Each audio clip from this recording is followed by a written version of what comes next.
सानाम को जोहार नपाय गेबन पासे इंगी रिमान सोरेन निया धाव दो नवा रिमान कैरियर काउंसलिंग सेंटर नवा यूट्यूब चैनल रे यातांग दरामेद बुन कना अब सानाम को नोड़ाया जोहार दा संताल रे जतो इኛ हुदिस जुंगा इኛ गपाल माराव और जुवन को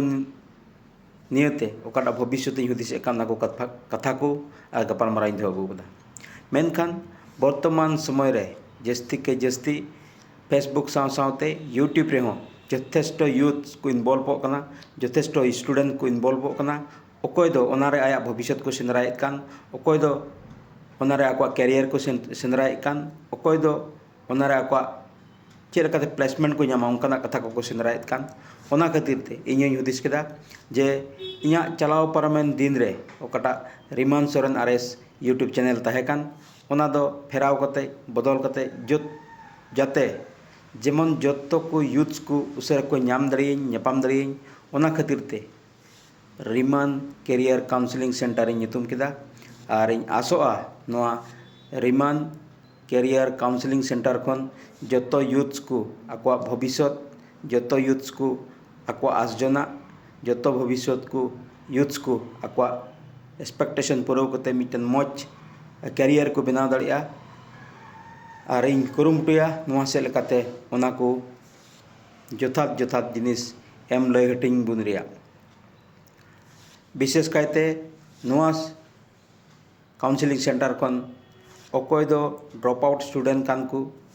अकय दो अनएम्प्लॉय कान को अकय यूथ्स दो मेंटली अकय यूथ्स दो इमोशनली आको कैरियर नियते अड़ी जस्ती को टेंशना उनको यूथ्स को लगी उनको अनएम्प्लॉय यूथ्स को लगी नोआरे बढ़ती के पालमराव दोया विशेष कायते बिजनेस रे आइडिया विशेष कायते कैरियर काउंसलिंग और पर्सनालिटी डेवलपमेंट रे कथा सेल्फ कॉन्फिडेंस रे कथा एटीट्यूड को रे कथा ओकादा वर्तमान जुग रे अड़ी important role निभावदा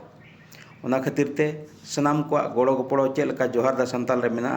जेउड़गी Riemann career counselling centre रे नोआ रहा पे गोड़ो गपड़ो तहना और जस्ती के जस्ती